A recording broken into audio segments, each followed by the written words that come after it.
নবী পাক সাল্লাল্লাহু আলাইহি ওয়াসাল্লাম বলেন, আল কাইসু মান দানা নাফসাহু ওয়া আমিলা লিমা বা'দাল মাউত। প্রকৃত বুদ্ধিমান ওই ব্যক্তি যে ব্যক্তি নিজের হিসাব নিকাশ নেয়, আমি কে, কোথায় ছিলাম, কোথায় আসলাম, কেন এসেছি, কি করছি, আমার গতকালের তুলনায় আজকের কাজ কি ভালো হয়েছে না খারাপ হয়েছে, নিজের হিসাব নিকাশ নেয়, নিজেকে জানে, নিজেকে চেনে। ওয়া আমিলা লিমা বা'দাল মাউত, আর দুনিয়ার যত কাজ করে সমস্ত কাজ করে মৃত্যুর পরবর্তী জীবনকে সামনে রেখে, মৃত্যুর পরবর্তী জীবনের জন্য সে কাজ করে। ওই ব্যক্তি হলো আসল বুদ্ধিমান। মেরে মুআজ্জাজ হাজিরিন,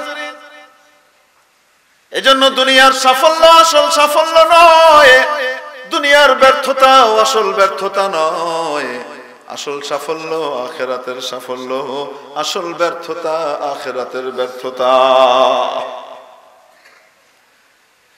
এজন্য যুগে যুগে রব্বুল আলামিন তার প্রিয় বান্দা নবী রাসূলদেরকে দুনিয়াতে পাঠিয়েছেন বোকার স্বর্গে যেন মানুষ বাস না করে, তার বান্দা বান্দীদেরকে আখিরাতমুখী করে আখিরাতের আসল জীবনের ব্যাপারে তাদেরকে সতর্ক করার জন্যে।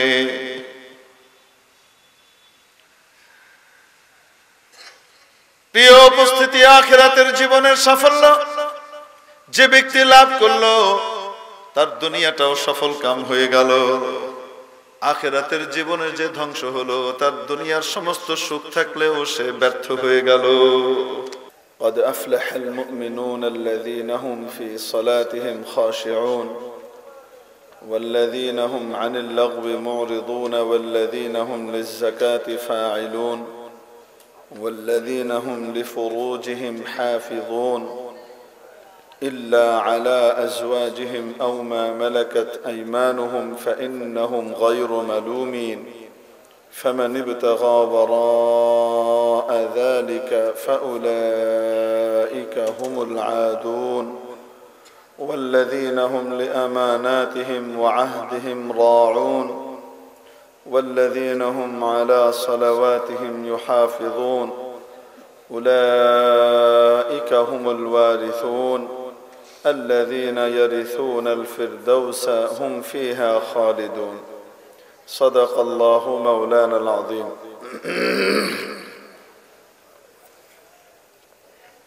মুআজ্জাজ হাজরিন, ঐতিহ্যবাহী আল ফারুক ইসলামী যুব সংঘ নবীগঞ্জ হবিগঞ্জের উদ্যোগে আয়োজিত আজকের এই তাফসীরুল কোরআন মাহফিলের সর্বজন শ্রদ্ধেয় সম্মানিত সভাপতি মহোদয়, উপস্থিত উম্মতের মাথার মুকুট, ওয়াজিবুল ইহতিরাম হাদারাতে উলামায়ে ইকরাম, সম্মানিত অতিথিবৃন্দ এবং দূর দরাজ থেকে আগত দূরের এবং কাছের সর্বস্তরের ধর্মপ্রাণ ধর্মভীরু তাওহীদি জনতা, পর্দার আড়ালের পরম শ্রদ্ধেয়া মা ও বোনেরা,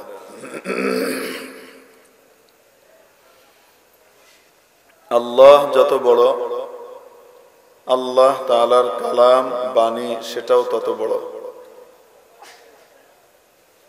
যিনি আল্লাহর এই বাণী আর কালাম প্রচার করেন, আল্লাহর বাণীর কারণে ওনার সম্মানটাও বেড়ে যায়।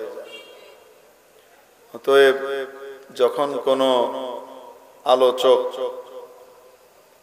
দ্বীনের কথা বলতে থাকেন, আল্লাহ এবং রাসূলের কথা বলতে থাকেন, ওই সময় আরেকজন আসলে আমাদের মধ্যে একটা চল আছে, সেটা হলো ওনাকে শুভেচ্ছা স্বাগতম এটা জানানোর জন্যে আমরা আলোচকের আলোচনাকে বন্ধ করে দিই।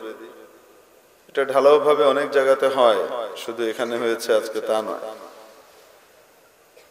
আরেক মাউত পিছে নারায়ে তাকবীর, আল্লাহু আকবার, অমুকের আগমন, শুভেচ্ছা স্বাগতম চলতে থাকে। এটাও একটা তরিকা, কেউ কেউ এটাকেও পছন্দ করেন। বাকি যিনি আলোচনা করছিলেন তার আলোচনাটা হুট করে বন্ধ করে দিয়ে এই স্বাগতমের কাজ যেটা করা হয়, এটার দ্বারা মজলিসের আদবও ক্ষুণ্ণ হয় এবং আল্লাহ এবং রসুলের বাণীর প্রতি যে মর্যাদা প্রদান করা দরকার ছিল সেই যথাযথ মর্যাদাটা প্রদান করা হয় না। এখানে ব্যক্তির দাম বেড়ে যায়, আল্লাহ এবং তার রসুলের কালামের দাম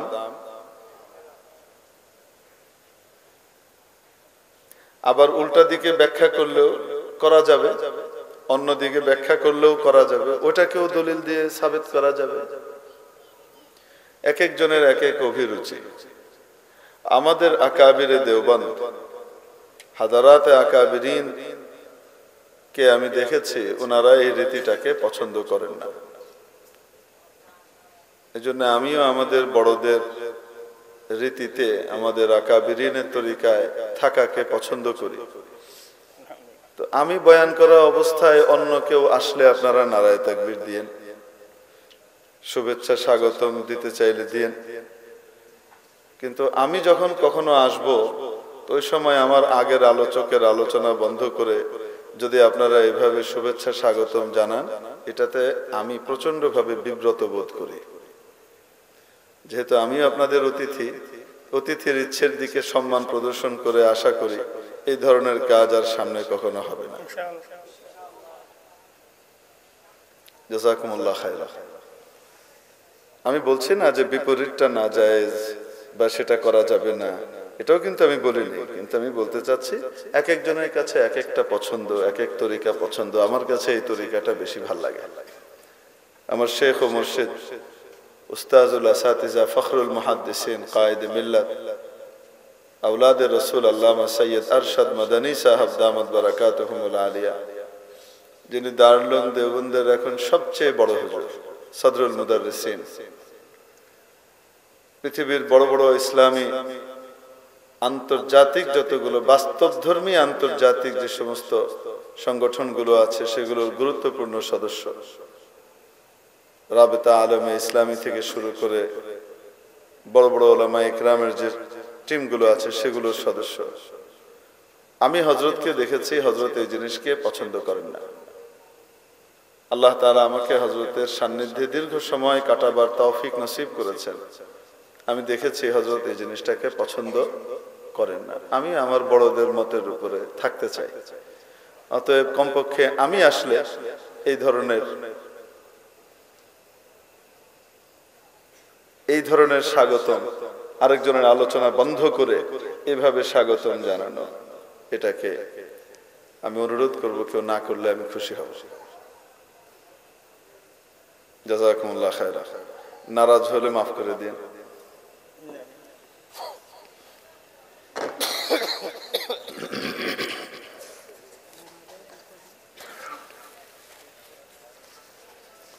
আল্লাহ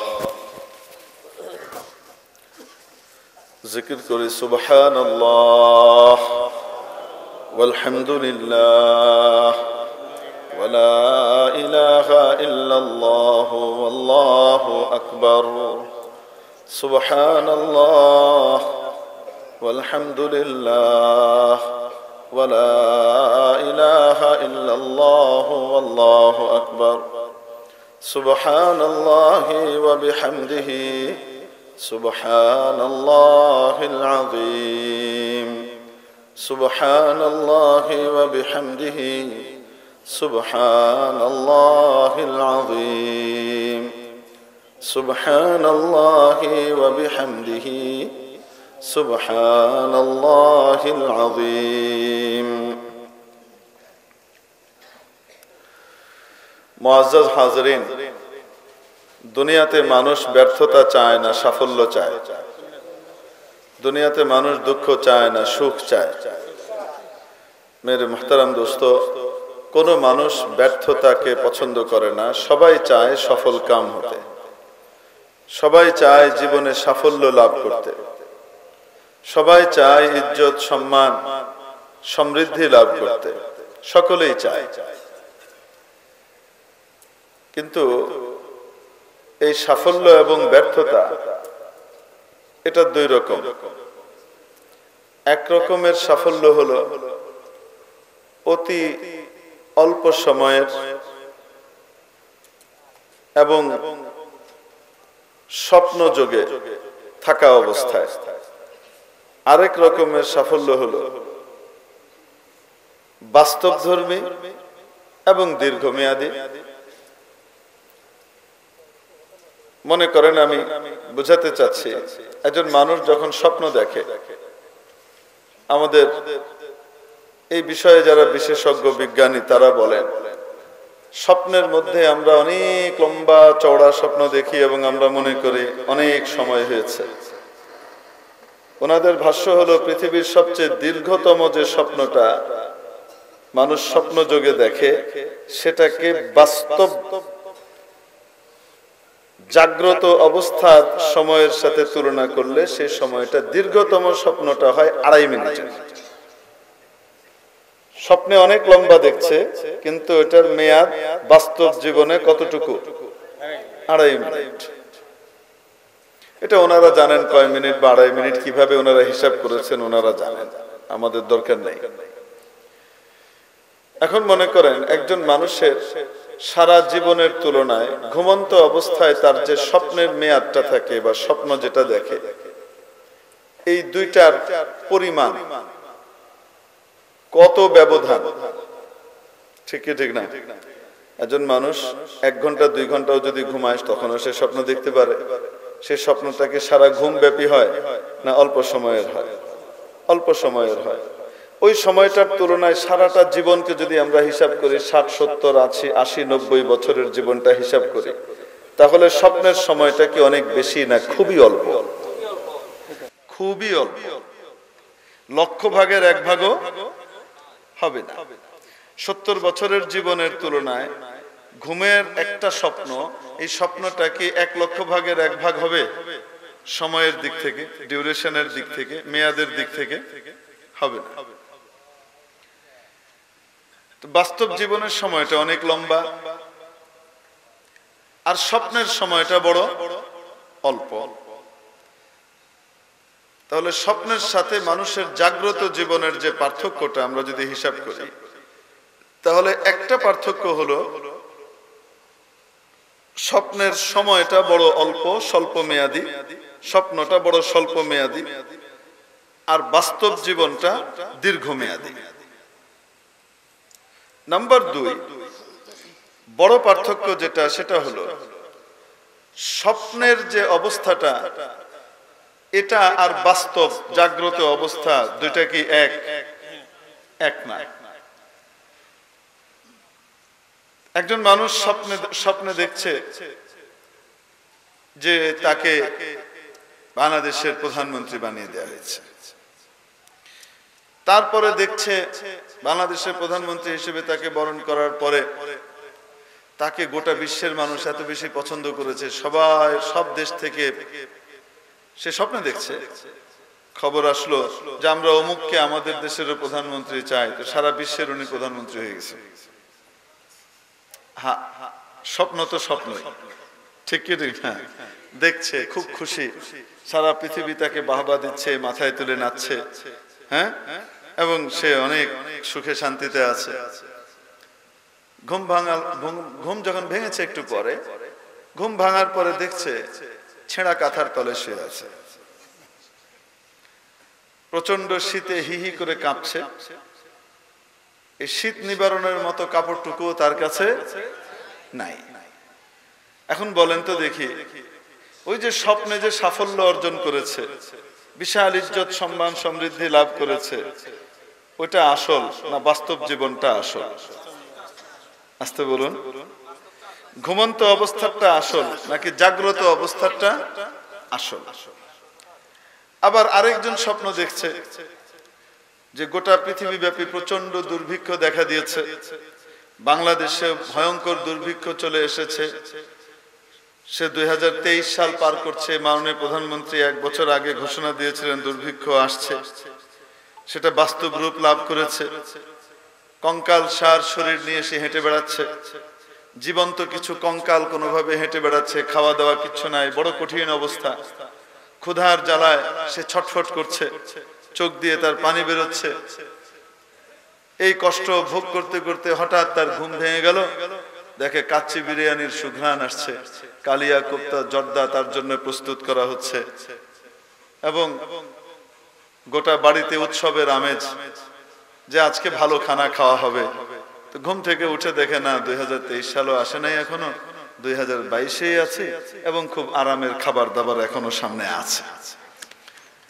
এখন বলেন, স্বপ্নের ভিতরে যে সে দুঃখ কষ্ট দুর্দশা ভোগ করলো ওটা আসল না বাস্তব জীবনে সে যে আরাম আয়েশ এবং সুখের জিনিস দেখতে পাচ্ছে এটা আসল? মেরে মুহতারাম দোস্ত, আজিজ ও বুজুর্গ, আমাদের দুনিয়ার যে জীবনটা আছে এই জীবনটা আখিরাতের জীবনের তুলনায় স্বপ্নের চেয়েও কম।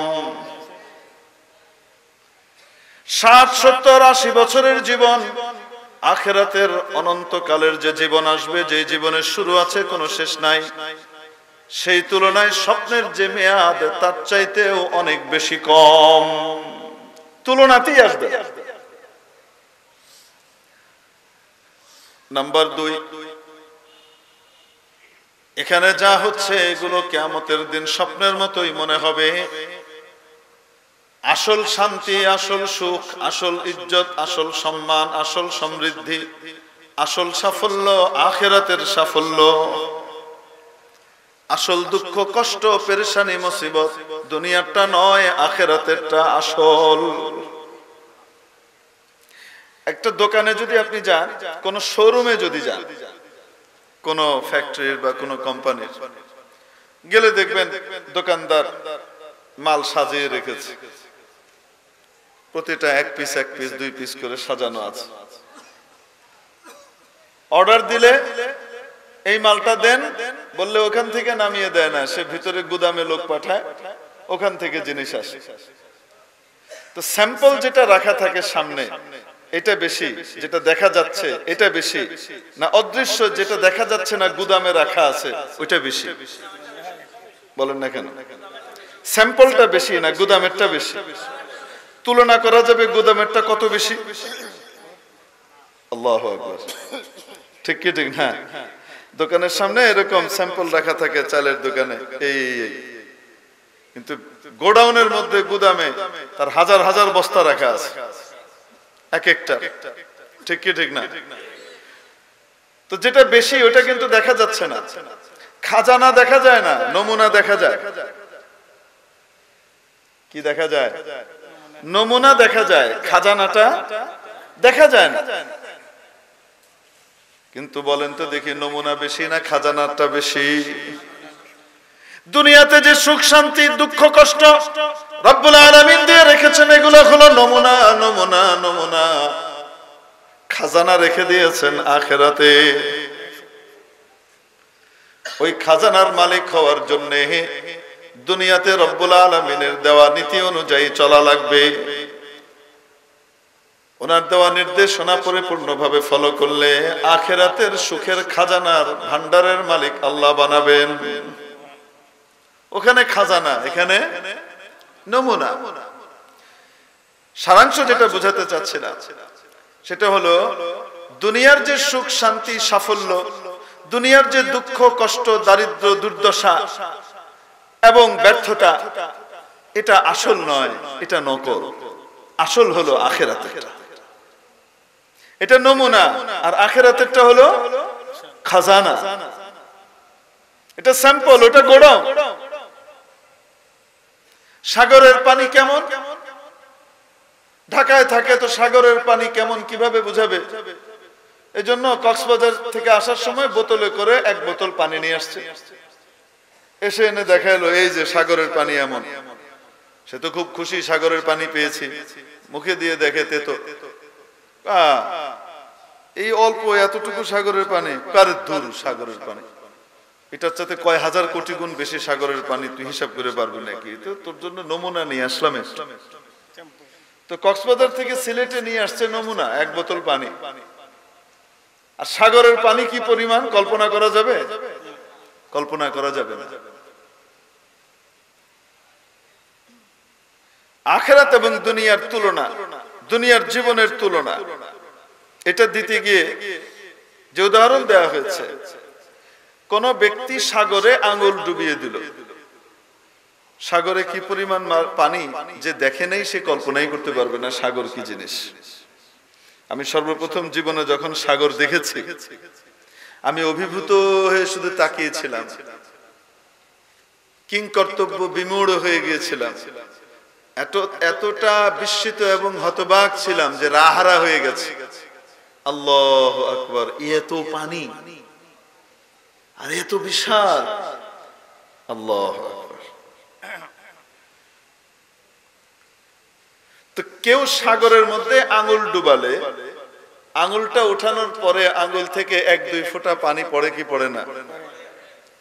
উদাহরণ দিয়ে মনীষীরা বুঝিয়েছেন, সাগরে আঙুল ডুবিয়ে আঙুলটা উঠানোর পরে যে যতটুকু পানি আঙুলে লেগে উঠে এসেছে, এটা যদি দুনিয়ার জীবন হয়, গোটা পৃথিবীর মহাসাগরগুলোর পানি হলো আখিরাতের জীবন। হযরত ইমাম গাযালী রাহমাতুল্লাহ আলাইহি একটি উদাহরণ দিয়ে দুনিয়া এবং আখিরাতের ডিউরেশনের পার্থক্য বুঝিয়েছেন। উনি বুঝাচ্ছেন, দেখেন এই পৃথিবী থেকে নিয়ে মহাশূন্যের এই আকাশ পর্যন্ত, আসমান পর্যন্ত যে বিশাল জায়গা আমরা দেখি, ছোট না অনেক বড় দেখি, বলেন না কেন? সুবিশাল আকাশ যা দেখতে পাই, যদিও এটা আসমান নয়, এটা আমাদের দৃষ্টির শেষ সীমা। আসমান তো বহু উপরে, আল্লাহু আকবার। তো যেটাই দেখি এটাকে যদি কিছুক্ষণের জন্য আমরা কি ধরে নিই, আসমান আর আকাশ ধরে নিলাম, এই মহাশূন্যটা যদি কেউ সরষের দানা দিয়ে ভরে দেয়, সরিষা চিনি না আমরা, এই যে শীতকালেই হয় সরিষা, সরিষার তেল হয়, সরিষা ফুল থেকে মধু হয়, অনেক কিছু হয়। সরিষা দিয়ে ভরে দিলে কি পরিমাণ সরিষা হয়েছে বলেন তো? কল্পনা করা যাবে? এবং এইরকম আরেকটা দুনিয়া যদি আলাদা থাকে, আর একটা পাখি প্রতি 500 বছর পর পর এখান থেকে একটা দানা নিয়ে ওই দুনিয়াতে নিয়ে ফেলে,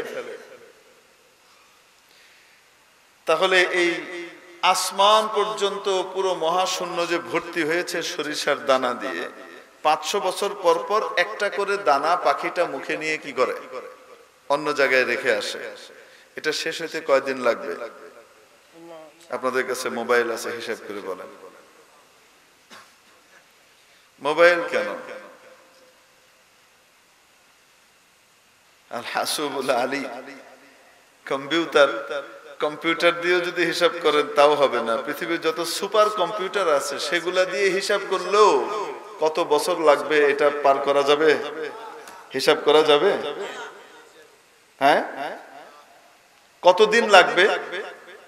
ইমাম গাযালী বলেন, যদি এইভাবে নেওয়া হতো, এইভাবে নিতে নিতে নিতে নিতে নিতে নিতে নিতে নিতে এটা সম্ভব যে কোনদিন এই পৃথিবীর শস্যের দানা শেষ হয়ে ওই পৃথিবীতে চলে গেছে, কিন্তু আখিরাতের জীবন কোনদিন শেষ হবে না। এর চেয়েও লম্বা। এখন বলেন তো দেখি, দুনিয়ার 60, 70, 100 বছরের জিন্দেগি, এটা আখিরাতের জীবনের তুলনায় ক্ষুদ্রাতি ক্ষুদ্র, ক্ষুদ্রের চেয়েও ক্ষুদ্র, ঠিক কিনা? আসল জীবন এইটা না ওইটা? এজন্য নবী পাক সাল্লাল্লাহু আলাইহি ওয়াসাল্লাম বলেন, আল কাইসু মান দানা নাফসাহু ওয়া আমিলা লিমা বাদাল মাউত। প্রকৃত বুদ্ধিমান ওই ব্যক্তি যে ব্যক্তি নিজের হিসাব নিকাশ নেয়, আমি কে, কোথায় ছিলাম, কোথায় আসলাম, কেন এসেছি, কি করছি, আমার গতকালের তুলনায় আজকের কাজ কি ভালো হয়েছে না খারাপ হয়েছে, নিজের হিসাব নিকাশ নেয়, নিজেকে জানে, নিজেকে চেনে। ওয়া আমিলা লিমা বাদাল মাউত, আর দুনিয়ার যত কাজ করে সমস্ত কাজ করে মৃত্যুর পরবর্তী জীবনকে সামনে রেখে, মৃত্যুর পরবর্তী জীবনের জন্য সে কাজ করে। ওই ব্যক্তি হলো আসল বুদ্ধিমান। মেরে মুআজ্জাল হাজিরিন, এজন্য দুনিয়ার সাফল্য আসল সাফল্য নয়, দুনিয়ার ব্যর্থতাও আসল ব্যর্থতা নয়। আসল সাফল্য আখিরাতের সাফল্য, আসল ব্যর্থতা আখিরাতের ব্যর্থতা। এজন্য যুগে যুগে রব্বুল আলামিন তার প্রিয় বান্দা নবী রাসূলদেরকে দুনিয়াতে পাঠিয়েছেন বোকার স্বর্গে যেন মানুষ বাস না করে, তার বান্দা বান্দীদেরকে আখিরাতমুখী করে আখিরাতের আসল জীবনের ব্যাপারে তাদেরকে সতর্ক করার জন্য।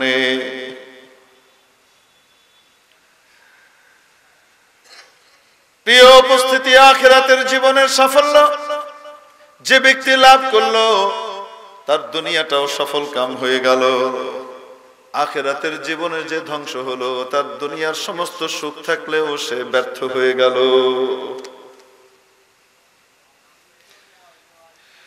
বলছিলাম দুনিয়ার জীবনের যে সময়টা, এই সময়টা আখিরাতের জীবনের তুলনায় আখিরাতের জীবন লাগবে না, কিয়ামতের দিন একটা স্বপ্নের মতো মনে হবে, স্বপ্নের চেয়েও কম মনে হবে।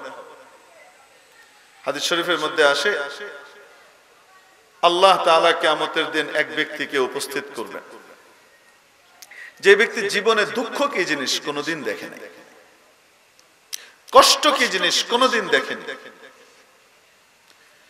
বেইজ্জতি আর অপমান কি জিনিস কোনোদিন দেখেনি।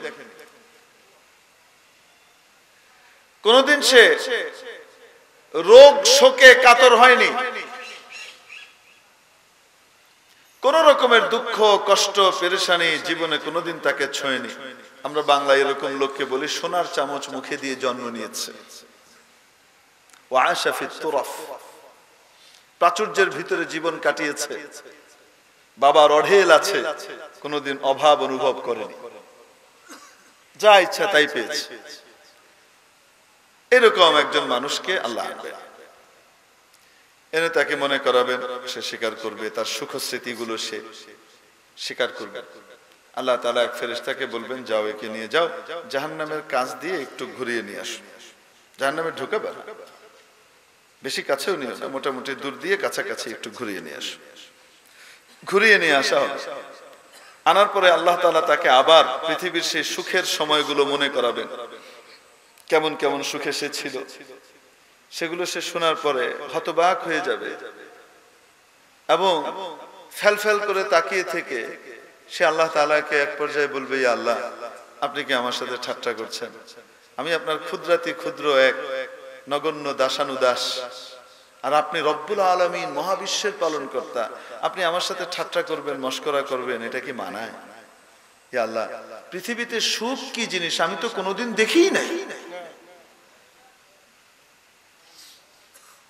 জাহান্নামের বিভীষিকাময় পরিস্থিতি দূর থেকে অবলোকন করে তার মধ্যে এই অবস্থা তৈরি হবে, দুনিয়ার গোটা জীবনের সুখ সে মুহূর্তে ভুলে যাবে, তার মনেই থাকবে। দুনিয়ার জীবনে থেকেও ঘুম থেকে ওঠার পরে স্বপ্নটা মনে থাকে, কিন্তু কিয়ামতের দিন যখন তাকে জাহান্নাম দেখিয়ে আনা হবে, দুনিয়ার সারা জীবনের সুখ সে ভুলে যাবে মুহূর্তে, মনেই থাকবে, স্বপ্নের চেয়েও কম মনে হবে। আরেক ব্যক্তিকে আনা হবে, জীবনের সুখ কি জিনিস, সমৃদ্ধ কি জিনিস, সমৃদ্ধি কি জিনিস, আরাম কি জিনিস, আয়েশ কি জিনিস কোনোদিন কল্পনা করে নাই, সুস্থতার মুখ কোনোদিন দেখে নাই। সারা জীবন অপমান লাঞ্ছনা গঞ্জনা ঘাড় ধাক্কা খাওয়ার মধ্য দিয়ে, দুঃখ কষ্টের মধ্য দিয়ে আধ পেটা খেয়ে কোনো মতে জীবন কাটিয়ে পার করেছে। এরকম এক ব্যক্তিকে আনা হবে। আল্লাহ তাআলা ফেরেশতাকে বলবেন, আমার এই বান্দাকে একটু জান্নাতের দরজার সামনে দিয়ে ঘুরিয়ে আনো, বেশি কাছে নিও না। জান্নাতের দরজার সামনে দিয়ে তাকে শুধু ঘুরিয়ে আনা হবে। আল্লাহ তাআলা তাকে মনে করাবেন দুনিয়ার কষ্টগুলোর কথা। সে অস্বীকার করবে, আগের লোকের মতো বিস্ময় প্রকাশ করে বলবে, এটা কি মানায়? আপনি আমার সাথে ঠাট্টা করছেন আল্লাহ, এটা কি মানায়? দুনিয়াতে দুঃখ কষ্ট কি জিনিস তা তো আমি কোনোদিন দেখিই নাই, সারা জীবন তো আমি সুখেই ছিলাম। সারা জীবনের দুঃখ কষ্ট মুহূর্তের মধ্যে তার মন থেকে উবে যাবে। জান্নাতের নাজ নেয়ামতের শুধুমাত্র বাহিরের থেকে ঝলক দেখার পরে। হাদিস শরীফের মধ্যে আসে, জান্নাতের সুঘ্রাণ 500 বছর দূরের রাস্তা থেকে পাওয়া যাবে। 500 বছরের দূরত্বের জায়গা থেকে জান্নাতের সুঘ্রাণ পাওয়া যাবে। আল্লাহু আকবার। বাহিরটা যদি এরকম হয়, ভিতরটা কেমন হবে কল্পনা করা যায়? হাদিসে কুদসির মধ্যে নবীজি সাল্লাল্লাহু আলাইহি ওয়াসাল্লামকে আল্লাহ তাআলা জানান, এবং নবীজি সাল্লাল্লাহু আলাইহি ওয়াসাল্লাম আল্লাহ তাআলার ভাষায় বলেন যে আমি আমার বান্দাদের জন্য, আমি আমার নেককার বান্দা বান্দীদের জন্য এমন নাজ নেয়ামত, এমন সব পুরস্কার রেখে দিয়েছি, মালা আইনুন রাআত, যা কোনো চোখ কোনোদিন দেখে নাই, ওয়ালা উযুনুন সামিআত, যা কোনো কান কোনোদিন শুনে নাই, ওয়ালা খাতারা আলা কলবি বাশার, কোনো মানুষের মনের মধ্যে কোনোদিন তার কল্পনার উদ্রেক হয় নাই। এমন জিনিস রেখে দিয়েছি কল্পনাই করতে পারবে না। ওই সুখ পাওয়ার দরকার আছে না নাই? ওখানকার সাফল্য পাওয়ার দরকার আছে না নাই? তবে রব্বুল আলামিন যেই ব্যক্তি তার কথা অনুযায়ী চলবে, তার জন্য দুনিয়াতেও সুখের ব্যবস্থা করে রেখেছেন। দুনিয়াতে সে যেমনই থাকুক না কেন, তার মনের মধ্যে শান্তির সঞ্চার করবেন কে? সূরাতুন নাহলে মাওলা বলেন, মান আমিলা সালিহাম মিন যাকারিন আও উনসা ওয়া হুয়া মুমিন ফালানুহইয়ান্নাহু হায়াতান তাইয়্যিবা, যে কেউ নর হোক চাই নারী হোক, যদি ঈমানদার অবস্থায় নেক আমল করে, অবশ্যই অবশ্যই তাকে আমি এই পৃথিবীতে সুখের জীবন দান করব। ফালানুহইয়ান্নাহু হায়াতান তাইয়্যিবা, শুনে আসীন থাকলেও সুখী থাকবে, সে বড় ইন্ডাস্ট্রিয়ালিস্ট হলেও সুখী থাকবে, সে বড় ধনকুবের হলেও সুখী থাকবে, সে একেবারে কপর্দকহীন হলেও সুখী থাকবে, সে প্রজা হলেও সুখী থাকবে, সে রাজা হলেও সুখে থাকবে, এবং সে শিক্ষিত হলেও সুখ পাবে, অশিক্ষিত মূর্খ হলেও সুখ পাবে। সুখের সম্পর্ক আল্লাহ রেখে দিয়েছেন ঈমানের সাথে, নেক আমলের মধ্যে। সুখ দুঃখ তৈরি করেছেন কে? বন্টন করেন কে? এটার খাজানা কার কাছে? বলেন না কেন? উনি যাকে দিবেন সে পাবে, যাকে দিবে না সে পাবে না। আর যদি ঈমান আর নেক আমল না থাকে, পৃথিবীর সমস্ত প্রাচুর্য তার কাছে থাকা সত্ত্বেও, সব রকমের সুখের উপকরণ থাকা সত্ত্বেও সে সুখী হবে না, সে দুঃখী হবে, অশান্তি আর পেরেশানিতে ছটফট করবে। আল্লাহ, উদাহরণ দিয়ে বুঝাবো। শাইখুল আরব ওয়াল আজম, শাইখুল ইসলাম, কুতবুল আলম হযরত সৈয়দ হুসাইন আহমদ মাদানী নব্বরাল্লাহু মারকাদাহু ওয়া বাররাদাল্লাহু মাদজাহু ওয়া কদ্দাসাল্লাহু সিররাহুল আজিজের একজন অন্যতম খলিফা ছিলেন, বাংলাদেশের বিখ্যাত বুজুর্গ মুসলিহ উম্মত হযরত মাওলানা শেখ ইদ্রিস সাহেব সন্দীপী রহমতুল্লাহ আলাইহি। ওনার মুখে আমি এই উদাহরণ শুনেছি। উনি বলছিলেন যে ওনার কাছে ওনার এক বড় ধনী ভক্ত এসে একবার ওনাকে বলছে, হুজুর দোয়া করেন, মনের ভিতরে সুখ নাই। তখনও দিনের পথে আসে নাই, হুজুরের কাছে মাঝে মাঝে আসে যায়, কষ্টে আছে। কি কষ্ট? বলে, হুজুর আমি সারাদিন অফিস করে বাড়িতে আসি, আমার বউ অন্যদের সাথে গল্প করে, আমার আগে সে খেয়ে দিয়ে বসে থাকে, আমার জন্য খাবার রাখা থাকে, আমি যদি বলি খাবারটা গরম করে দাও, আমাকে ঝাঁঝরি মেরে বলে গরম করে নিতে পারো না। বুঝতে পারছেন? তো সারা দুনিয়া তো দেখে ওনার বিশাল গাড়ি, বিশাল বাড়ি, এতগুলো দামি দামি গাড়িতে করে নিয়ে চলছেন। সবাই মনে করো কত সুখ, ওনার নিজের একটা গাড়ি, বউর একটা গাড়ি, ছেলে মেয়ের জন্য আলাদা আলাদা গাড়ি, তাও এক একজনের জন্য এক একটা না, কয়েকটা করে গাড়ি, এত টাকা পয়সার মালিক। সবাই মনে করে কত সুখে আছে। বলেন তো দেখি, কয় না কেন সুখে আছে? আমার এক মুসল্লি একদিন আমাকে একটা ঘটনা শোনাচ্ছিলেন। ওনার এক বন্ধুর বাড়ি থেকে উনি এসছেন, ওনার বন্ধুর কাছ থেকে উনি কিছু টাকা নিয়েছিলেন। বন্ধু অনেক বড় ধনী, ধানমন্ডিতে থাকেন। উনি ঘটনা শোনাচ্ছেন আমাকে, নিজে সরাসরি। মানে ওনাকে দেখলাম খুব বিমর্ষ হয়ে বসে আছেন। মসজিদে কথাবার্তা হওয়ার সময় আমি জিজ্ঞেস করলাম মনটা এত খারাপ কেন, তখন উনি আমাকে এই ঘটনা শোনালেন। বন্ধুর বাড়ি থেকে আসছে, বন্ধু বড় অভিজাত, টাকা পয়সার কোনো অভাব নাই। বন্ধুর প্রত্যেক সন্তানের জন্য আলাদা আলাদা গাড়ি, আলাদা আলাদা ড্রাইভার। ওনার নিজের জন্য গাড়ি একাধিক, ওনার স্ত্রীর জন্য গাড়ি একাধিক। বিশাল বাড়ি, আলিশান বাড়ি, এত আধুনিক। বাংলাদেশের মতো জায়গাতে ওনার ড্রয়িং রুমের ভিতরে মিনি বার আছে। মিনি বার যারা বুঝছেন বুঝছেন, না বুঝলে নাই। খামাখা পচা জিনিস আলোচনা করতে ভালো লাগে না। মানে ড্রয়িং রুমের ভিতরে এক কোনায় বিশাল ড্রয়িং রুম, সে বিশাল হল রুমের মতো ড্রয়িং রুম। তার এক কোনাতে শোভা বর্ধন করে পৃথিবীর দামি দামি মদ জিনিসপত্র রাখা আছে, এত আধুনিক। উনি বলেন আমি গেলাম, দোস্তকে টাকা দিয়ে এলাম, হুজুর বইয়ে রয়েছে, কেউ আহে না, এত লোকজন কেউ নাই।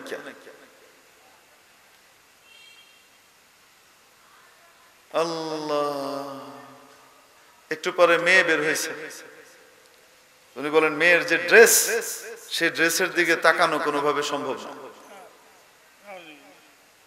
আমার ভাতিজি, কিন্তু আমি তাকাতে পারছি না, আমি মাথা নিচু করে রেখেছি। তাকে বলল আঙ্কেল আসছে, যাও একটু বলো ভিতরে আমাকে খবর দাও, নাস্তা টাস্তা পাঠাতে বলো। আমি বললাম, আমি বললাম না লাগবে, টাকবে না। মেয়ে বলছে ওহ ড্যাড, তুমি খালি বিরক্ত করো, আমার আজকে প্রোগ্রাম আছে, আমি যাচ্ছি। গটগট করে হেঁটে বেরিয়ে গেল। বেরিয়ে যাওয়ার আগে বাবার কথাটা 2 হাত দূরে ভিতরে পৌঁছানোর মতো মানসিকতা মেয়ের হয় নাই। উনি বলেন বন্ধু তো আমার সাথে গল্প করতেছে, কিছুক্ষণ পরে ভাবি সাহেবে বেরিয়েছে। মেয়ের ড্রেস যা ছিল ওটা যদি যাতা হয়, এটা তো আগুন পেরিয়েছে। বললেন যে ভাই আসছে, হ্যাঁ তা তো দেখতেই পেয়েছি, দেখো কি করা যায়। কি করা যাবে, আমার ফ্রেন্ডের সাথে এখন একটা পার্টি আছে, আমি যাচ্ছি। এই কথা কয়ে গটগট করে বেরিয়ে চলে গেছে।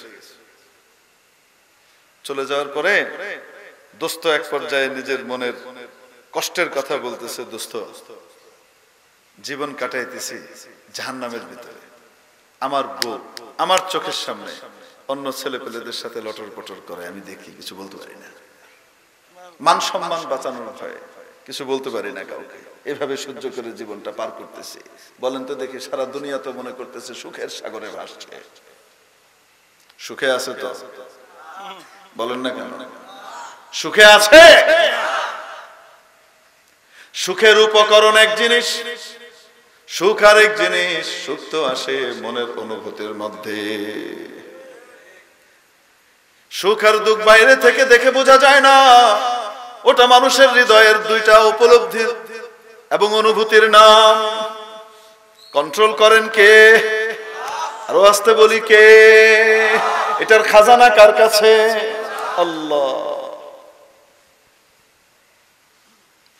আরেক ব্যক্তি আপনারা দেখেন মাঝে মাঝে, হযরত মাওলানা ওমর সাহেব পালনপুরি রহমতুল্লাহ আলাইহি তাবলীগের অনেক বড় মুরব্বী এবং বুজুর্গ আলেম ছিলেন, বহুত বড় আলেম ছিলেন। একদিন বয়ানের ভিতরে একটা উদাহরণ দিচ্ছিলেন, সুখ আর দুঃখ।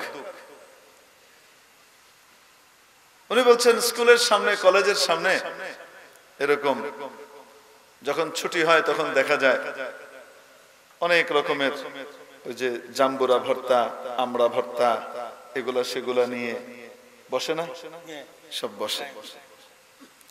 আর ছেলে পেলেরা ওখান থেকে কি করে? খায়।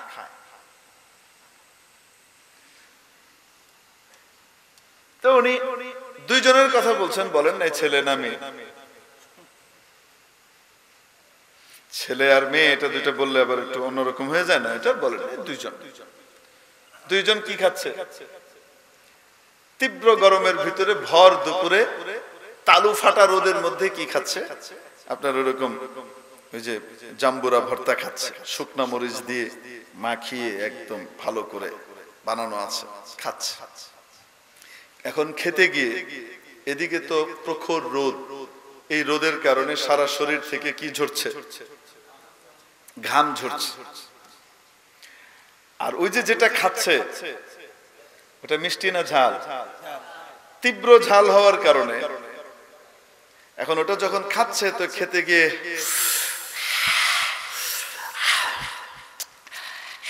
এরম এরম করছে। ঝালের কারণে চোখ দিয়েও পানি পড়ে, নাক দিয়েও রস পড়ে। দূর থেকে একজন যায়, আর যেতে যেতে তাদের এই অবস্থা দেখে চিন্তা করছে, আহা হা, কি কষ্টের ভিতরে তারা আছে, এই গরমের ভিতরে, এই তাপের ভিতরে ঘেমে নিয়ে শেষ একাকার, কি কষ্টের ভিতরে আছে, কি কষ্টের খাওয়া খাচ্ছে। যে ব্যক্তি বাহির থেকে এরকম ভাবছে তাদের দুঃখ কষ্ট নিয়ে পেরেশান, আহা তারা কত দুঃখ কষ্টের মধ্যে আছে, তাদের অবস্থা কি? তারা এক প্লেট খেয়ে বলতেছে আরেক প্লেট দেন। বলেন তো দেখি, বাহির থেকে দেখে মনে হয় কত দুঃখী, আসলে হৃদয়ের মধ্যে সুখ বিরাজমান। ঠিক তেমনি ভাবে রব্বুল আলামিন বললেন, নর হোক চাই নারী হোক, যে কেউ আমার বান্দা হোক চাই বান্দি হোক, যে কেউ যে কোনো পেশার, যে কোনো মতের যেমনই হোক না কেন, যে কোনো রঙের হোক না কেন, যে কোনো দেশের হোক না কেন, যদি ইমানদার অবস্থায় নেক আমল করে, অবশ্যই অবশ্যই তাকে আমি সুখের জীবন দান করব। এই পৃথিবীতে সে যে অবস্থানেই থাক না কেন, সেই অবস্থানেই সে সুখ লাভ করবে, মনটার মধ্যে মাওলা আনন্দ দিয়ে রাখবেন। রাজ সিংহাসনে বসেও যদি নেক আমল করে ইমানদার অবস্থায়, ওখানেও সুখে রাখবেন। পথের ফকির অবস্থায় যদি ইমানদার অবস্থায় নেক আমল করে, তাহলে সেখানেও মাওলা হৃদয়ে সুখ দান করবেন। সুখের মালিক কে? আস্তে বলুন কে? আসল সুখ কি দুনিয়ারটা না আখিরাতেরটা? যে ব্যক্তি আল্লাহর হুকুম নবীর তরিকায় চলে, সেই ব্যক্তি আখিরাতে তো সফল কাম হবেই হবে, আখিরাতের সুখ তো পাবেই, ইহকালের দুনিয়ার জীবনেও মাওলা তাকে আসল সুখ দিলে নসিব করে দিবেন। রব্বুল আলামিন প্রকৃত সফল কামদের বিবরণ দিতে গিয়ে সূরাতুল মুমিনুন 18 নম্বর পারার প্রথম সূরা সূরাতুল মুমিনুনের প্রথম রুকুর মধ্যে নাযিল করে দিলেন, কদ আফলাহাল মুমিনুন। যারা ঈমান এনেছে, যারা ঈমানদার হবে, তারা সাকসেসফুল হয়ে গেছে। যারা ঈমান অর্জন করেছে তারা কি হয়ে গেছে? সাকসেসফুল হয়ে গেছে, তারা সফল কাম হয়ে গেছে। কদ আফলাহা তাহকিকের জন্য বলে দিচ্ছে, তাকিদও হচ্ছে, ওটা হয়ে গেছে। বান্দা তুমি ঈমান আনতে দেরি, তোমার হৃদয়টাকে ঈমানের আলোতে আলোকিত করতে দেরি, তোমার সাফল্য পেতে কোনো দেরি হবে না। কদ আফলাহাল মুমিনুন, সফল কাম কারা? যারা ঈমান আনে। যারা কি আনে? ঈমান আনে। ঈমান কি জিনিস? আল্লাহ যেমন এক, অদ্বিতীয়, অকল্পনীয়, তেমন ভাবেই তাকে বিশ্বাস করা, তার সাথে কোনো শরীক অংশীদার নাই, তার তুলনা, তার কাছাকাছি যাওয়ার মতো কেউ নাই। নাম্বার 2, ওয়া কাবিলতু জামিআ আহকামিহি ওয়া আরকানিহি। নবীজি সাল্লাল্লাহু আলাইহি ওয়াসাল্লাম আল্লাহ তাআলার পক্ষ থেকে যত রকমের বিধিবিধান নিয়ে এসেছেন, সমস্ত বিধিবিধানকে আমি সত্য, সঠিক, বাস্তবসম্মত, মানব দানবের কিয়ামত পর্যন্ত মুক্তির একমাত্র পথ পন্থা হিসেবে মনে প্রাণে বিশ্বাস করে নিলাম। এর নাম কি? ওয়া কাবিলতু জামিআ আহকামিহি ওয়া আরকানিহি, সকল বিধিবিধানকে মেনে নিলাম। এজন্য ঈমানদার হতে হলে আল্লাহর নবী আল্লাহ তাআলার পক্ষ থেকে যা এনেছেন সব বিশ্বাস করতে হবে। আমার বোধগম্য হোক চাই না, সারা দুনিয়া ওটার বিপক্ষে বলুক চাই পক্ষে বলুক, কিচ্ছু আসে যায় না। আমার নবী বলেছেন, যা বলেছেন তাই ঠিক, ঠিক কিনা? আমার নবীজি আল্লাহর পক্ষ থেকে যা কিছু আমাদেরকে দিয়েছেন সেটাই সত্য, সেটাই সঠিক। এটাকে বলে ঈমান। এই ঈমানটাকে বাস্তবে রূপ দেওয়া, এই বাস্তবে রূপ দেওয়ার নাম হলো আমল। ওটা কি? আমল।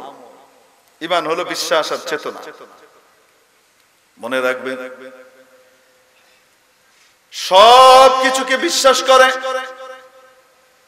নামাজও পড়ে, কিন্তু নামাজের ব্যাপারে তার ধারণা হলো পাশ্চাত্যের দুষ্ট লোকদের কথা শুনে তার মাথার মগজ নষ্ট হয়েছে। সে মনে করে নামাজের কোনো দরকার ছিল না, খামাখা টাইম ওয়েস্ট, সময় নষ্টের একটা বিষয়, কোনো দরকার ছিল না। বলেন তো দেখি, নামাজ পড়েও ঈমান আছে না গেছে? বলেন না কেন? বুঝাইতে পারি নাই মনে হয় আমি। ঈমান কাকে বলে? ঈমানদার হতে হলে দুইটা জিনিস লাগবে। কয়টা জিনিস লাগবে? মৌলিক ভাবে কয়টা লাগবে? ঈমানে মুজমাল কালিমার মধ্যে বলে দেওয়া আছে, আমানতু বিল্লাহি কামা হুয়া বিআসমাইহি ওয়া সিফাতিহি। আমি ঈমান আনলাম আল্লাহর উপরে যেমন তিনি আছেন তেমন তার সকল গুণাবলী এবং নামগুলো সহকারে, যেমন তিনি আছেন তেমন ঈমান আনলাম। নাম্বার 2, ওয়া কাবিলতু জামিআ আহকামিহি ওয়া আরকানিহি। আল্লাহর যত বিধিবিধান আছে সবগুলোকে মনে প্রাণে বিশ্বাস করে নিলাম। এটাই সত্য, এটাই সঠিক। আমার চোখের দেখা ভুল হতে পারে, আল্লাহর নবীর কথা ভুল হতে পারে না।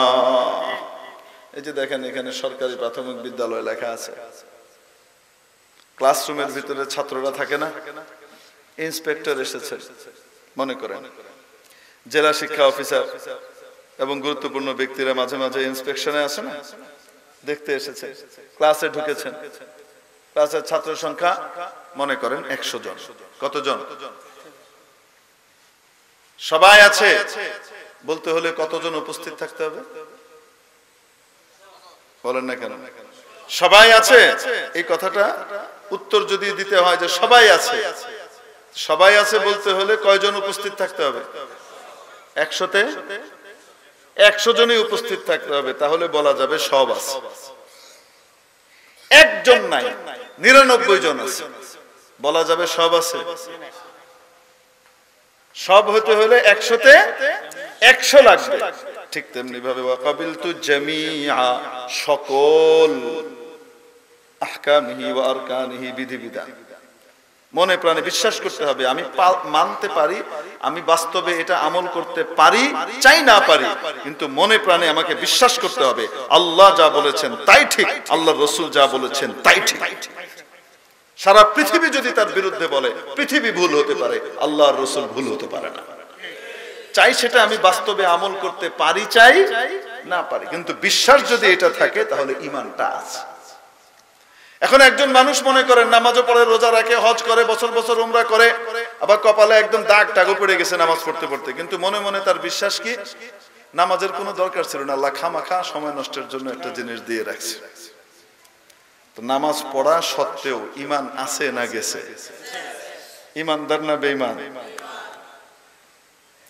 নামাজ পড়ে, রোজা রাখে, হজ করে, যাকাত দেয়, কোনো দুর্নীতি করে না, একদম ভালো মানুষ, সব দিকে পারফেক্ট। রোজার ব্যাপারে তার চিন্তা ভাবনা হলো এই, খামাখা আল্লাহ তাআলা মানুষকে রোজা রাখার জন্য দিয়ে রাখছে। রোজা তো তারা রাখবে যাদের খাউন নাই, যাদের বাড়িতে টাকা পয়সা নাই, খাওয়া দাওয়া নাই, তারা রোজা রাখবে। ধনীদেরকে রোজা রেখে খামাখা কষ্ট দেওয়ার কোনো দরকার আছে? খামাখাই দিয়ে রাখছে, রোজা রাখতেছে, কিন্তু মনে মনে তার বিশ্বাস হলো এই, ঈমান আছে না গেছে? আসতে বলেন। আরেকজন মানুষ রোজা রাখে না, কিন্তু মনে মনে তার আফসোস, আমি যেটা করতেছি বড় অন্যায় করতেছি, আল্লাহ যেটা কইছিলেন ওটা ঠিক ছিল। তো এই লোকটা রোজা না রেখেও তার ঈমান আছে কি নাই? হ্যাঁ, রোজা না রাখার কারণে আলাদা অপরাধে দায়ী হবে, গুনাহগার হবে, সাজা হবে আল্লাহ যদি মাফ না করেন, কিন্তু বেঈমান না ঈমানদার? আসতে বলেন। ঠিক তেমনি ভাবে বাবা মার সম্পত্তির ভিতরে সন্তানরা ভাগ পাবে কিরকম? রব্বুল আলামিন কোরআনে কারীমে সূরা নিসার মধ্যে জানালেন, ইউসিকুমুল্লাহু ফি আওলাদিকুম লিয-যাকারি মিসলু হাযযিল উনসায়াইন। আল্লাহ তাআলা তোমাদের কল্যাণার্থে ওসিয়তের ভিতরে সব মানাগুলো আছে। বড় গুরুত্বের সাথে তোমাদেরকে আদেশ করছেন যে তোমাদের পুত্র সন্তানরা কন্যা সন্তানের দ্বিগুণ পাবে। এই বিধানটা কার? আরো আসতে বলেন। এবং কন্যা সন্তানরা পুত্র সন্তানদের অর্ধেক পাবে। এই বিধানটা কার? আরো আসতে। কে নাজিল করেছেন? আল্লাহ। এখন সরকারি আইনের হাইকোর্ট দেখায়া যদি কোনো বোন বলেন তো দেখি ভাইয়ের কাছ থেকে সমান সমান লয়ে যায়, যতটুকু অতিরিক্ত নিল হালাল নিয়েছে না হারাম? যদি মনে করে যে যেটা নিলাম এটা হারাম নিছি, অন্যায় করছি, তাহলে এই অপকর্মটা করার পরেও ইমান যায় নাই, ইমান আছে। আর যদি মনে করে না এটাই ঠিক, আল্লাহ ঠিক করে নাই, ইনসাফ তো এখন হয়েছে, ইমান আছে না গেছে? হ্যাঁ, এরকম হাইকোর্ট দেখা যেমন অর্ধেক লয়ে যায়, ওরকম আমাদের দেশে এমন পুরুষের সংখ্যাও অনেক, খুব কম না, যারা তাদের বোনের যে প্রাপ্য সেই প্রাপ্য তাদেরকে দেয় না। বিভিন্ন কথা বলে, ছলচাতুরির মাধ্যমে কথাবার্তা বলে তাদেরকে তাদের হক দেয় না। এরকম পুরুষ আছে না নাই? এটা আসতে কইতেছে, বুঝছেন? কারবার আছে, ঘটনা আছে। এতক্ষণ সব আছে জোরে ফাটায় ফেলছে, এখন এটা কয় আসতে, তার মানে কি বলেন তো দেখি? এই কারবার করতেছে। তুই তো জামাইয়ের বাড়ি যাবি, আইলে বাপের বাড়িতে, আমাদের বাড়িতেই তো উঠবি, তো লইয়া যায় লাভ কি? এরকম কাহিনী টাহিনী কই না তো আমরা কেউ। আছে আর করব, আর করব? তার হক তাকে যদি না দিয়ে দেই, মনে রাখবেন কিয়ামতের দিন সে যখন উঠবে, আমার জীবনের সমস্ত নেক আমল তাকে দিয়ে দেওয়া লাগবে, জাহান্নামে যাওয়া লাগবে। ভয়ঙ্কর বিষয়। আল্লাহ হেফাজত করুন বলে আমিন। বলেন তো পর্দার বিধান নাজিল করেছেন কে? আরো আসতে কে? এজন্য যারা এই সম অধিকারের কথা বলে ইউরোপ আমেরিকার কথা শুনে আল্লাহর বিধানকে চেঞ্জ করে আইন পাশ করেছেন, তাদের চিন্তা ভাবনা করে দেখা দরকার। যদি বিশ্বাস এটা হয় আমরা যেটা করেছি এটাই ঠিক, আল্লাহটা ভুল ছিল, তাহলে হাজার নামাজ রোজা তসবিহ তাহলিল উমরা দোয়া কইরাও কোনো কাজ হবে না, বেঈমান।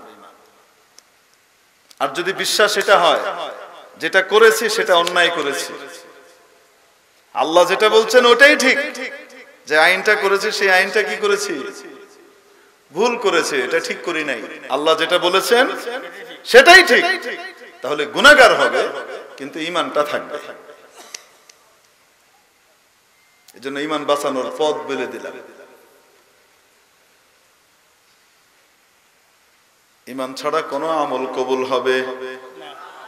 ঈমান ছাড়া কোনো আমল কবুল হবে? আমল কবুলের জন্য প্রথম শর্ত হলো ঈমান থাকতে হবে।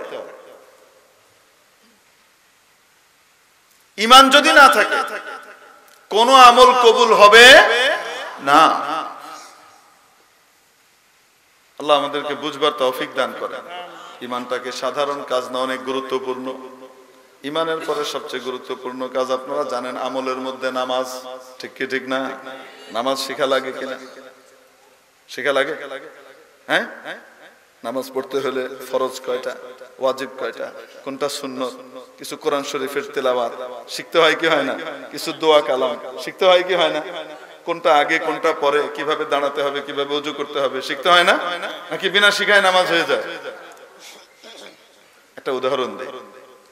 আমল আর ঈমানের উদাহরণ হলো, আমলগুলো শূন্যের মতো। যদি ঈমান না থাকে তো তাহলে শুধু আমলের কোনো দাম নাই। আর যদি ঈমান থাকে তার পাশে শূন্য যত বসবে তত মান বাড়তে থাকবে। একটা সংখ্যার পাশে যখন শূন্য বসতে থাকে, এক এক শূন্যে কত করে দাম বাড়ে? 10 গুণ করে বাড়তে থাকে। ঠিক কি ঠিক না? হ্যাঁ, এজন্য ঈমানবিহীন আমল, ঈমানবিহীন আমল, ঈমানবিহীন আমল সংখ্যাবিহীন শূন্যের মতো। কোটি কোটি শূন্য থাকলেও আবর্জনা, কোনো দাম নাই। ঠিক কিনা? আল্লাহ আমাদেরকে বুঝবার তৌফিক দান করেন। তাহলে বলেন তো দেখি, নামাজ যদি শিখতে হয় ঈমান শিখা লাগবে কিনা? এটা যে শিখতে হয় এটা আমরা বুঝি না। আমরা মনে করি লা ইলাহা ইল্লাল্লাহ মুহাম্মাদুর রাসূলুল্লাহ পড়ে ফেলছি, তো হয়ে গেছে ঈমানদার। ঈমানদারের ঘরে জন্ম লাভ করছি, তো আমিও ঈমানদার, ফাও ঈমানদার হয়ে গেছি। মেরে মুহতারাম দোস্ত, ঈমানের জন্য যদি মেহনত না হয়, কোরবানি না হয়, ঈমান যদি শিখা না হয়, ঈমানকে যদি পাকা না করা হয়, মৃত্যুর সময় যখন নাকি বাড়ি দিবে, ওই বাড়ির সাথে সাথে ঈমান চলে যাবে। যেটা এতদিন করছি আর বিশ্বাস করছি সেটা মুখ দিয়ে বেরোবে। ইন্ডিয়ার এক ঘটনা, এক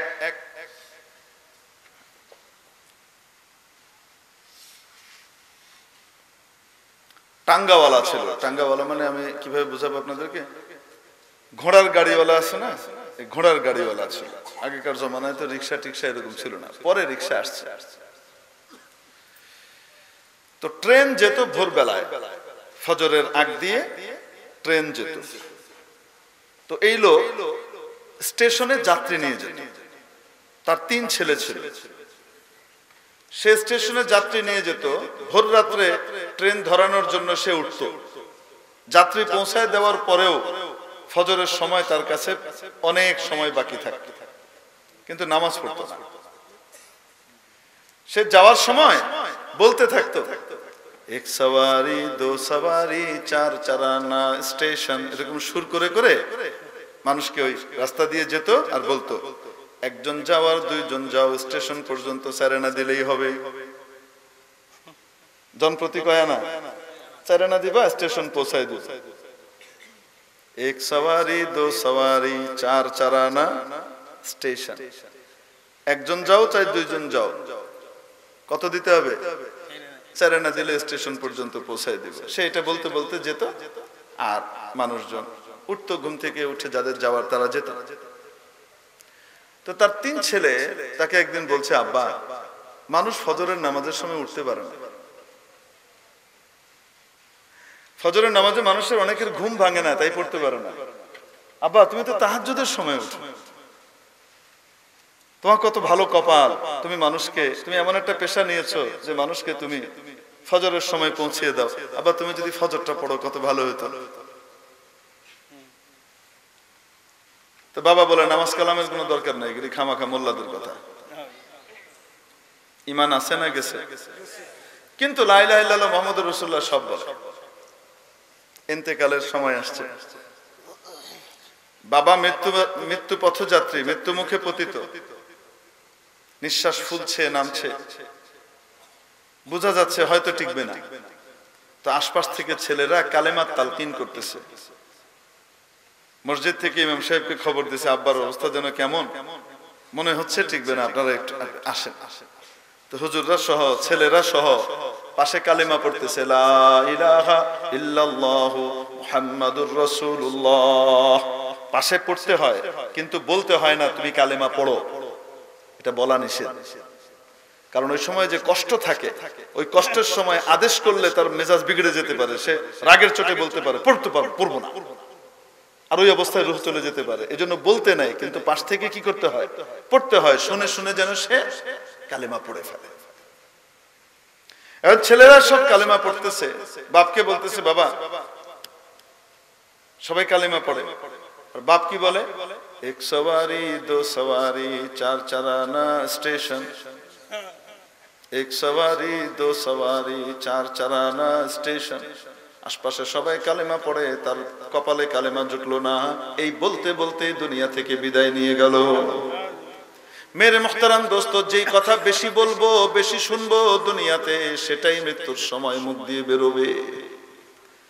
সারা জীবন ভর দুনিয়ার পরিবেশের কথা বলি, সারা জীবন ভর দুনিয়া নিয়ে ভাবি। ইউরোপ, আমেরিকা, রাশিয়া, ইউক্রেনের যুদ্ধ নিয়ে আমাদের মাথা ব্যথার শেষ নাই। দুর্ভিক্ষ চলে আসতেছে, ভয়ঙ্কর অবস্থা। ভাবখানা দেখে মনে হইতেছে যেন ইউক্রেন আর রাশিয়ার সমস্ত যুদ্ধের ব্যয়ভার আমরাই বহন করতেছি। যে কোনো সময় ফকির হয়ে যেতে পারি। যাই হোক, যুদ্ধের কারণে সারা পৃথিবীতে প্রভাব কিছু না কিছু পড়বে। পড়বে কি পড়বে না? পড়তে পারে, পড়বে না কেন? অনেক চিন্তা, অনেক পেরেশানি, ইরান তুরানের সবকিছু জানি, কিন্তু আমার ইমানটা নিয়ে ভাবার কোনো সময় নাই। দুনিয়া থেকে যাবার যখন সময় আসবে, শয়তান তখন তার সর্বশক্তি নিয়োগ করবে বেঈমান বানানোর জন্য। ওই সময় নিজের ইমান যদি মজবুত না করি, ইমানটাকে যদি টাইট না করি, ইমানের উপরে অটল থাকা বড় কঠিন হবে, ঠিক কিনা? ইমানে মেহনত করা লাগে কি লাগে না? ইমান শিক্ষা করা লাগে কি লাগে না? এই ইমান শিক্ষার জন্য মাদ্রাসা, ইমান শিক্ষার জন্য মসজিদ, ইমান শিক্ষার জন্য খানকা, এই ইমান শিক্ষার জন্য খুব সহজ একটা পদ্ধতি দাওয়াত ও তাবলীগের মেহনত। ইমান যখন মানুষের মধ্যে আসে তখন আমলগুলাকে টেনে নিয়ে আসে। শীত যখন আসে লেপ কম্বল কাঁথা বালিশ সব ডেকে নিয়ে আসে, বলে না কেন?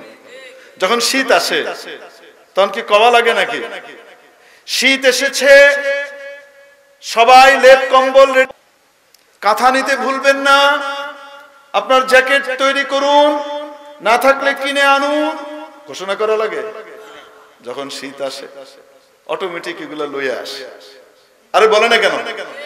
শীত যখন আসে একা আসে না, শীতের জন্য যা যা লাগে অটোমেটিক মানুষের সাথে সেগুলাকে সে নিয়ে আসে। এটাকে বলে জাল বারদু ওয়াল জুব্বা। ইমান যখন আসে, ইমান যখন আসে, ইমানের দাবি আমলগুলোকে পাশাপাশি টেনে নিয়ে আসে। ইমান যখন আসে ইমানের লক্ষণ বাইরে দেখা যায়। ইমান যখন মজবুত হয়, নবীজির তরিকা অনুযায়ী চলার কামনা, বাসনা এবং আগ্রহ তত বেশি বেড়ে যায়। বুঝাতে পারি নাই মনে হয়?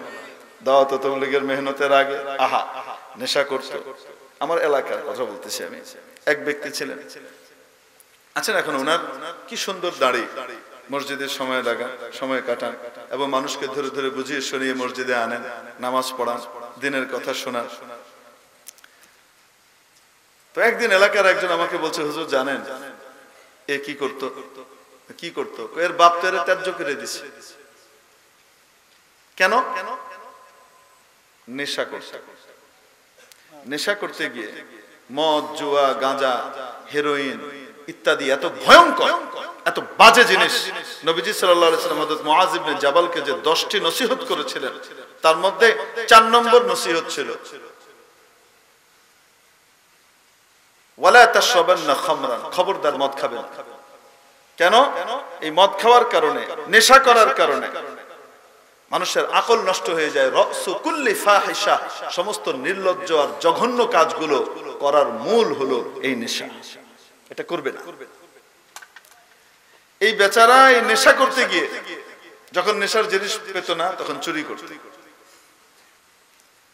কোন সময় কারো কারো পেট ফাড়ার কাজও করছে, সামান্য কয়েকটা টাকার জন্য অমানুষ হয়ে গেছে।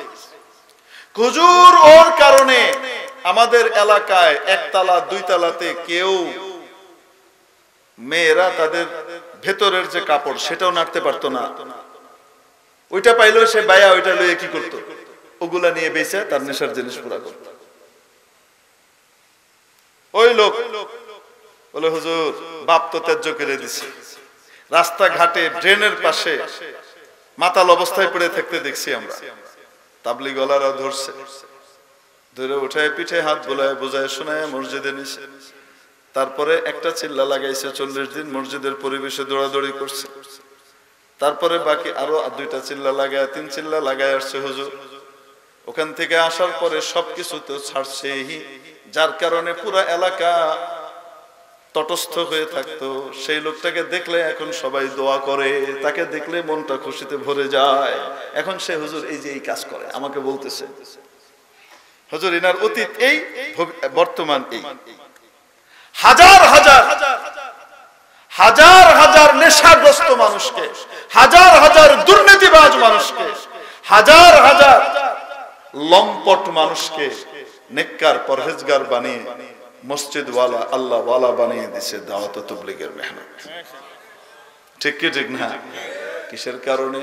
ইমানের পিছনে মেহনত করার পরে যখন ইমান জেগেছে, ইমান যখন জাগলো, তখন সাথে সাথে তার আমলগুলোকেও সে ডেকে নিয়ে এসেছে। ইমানের মেহনত করা লাগবে কি লাগবে না?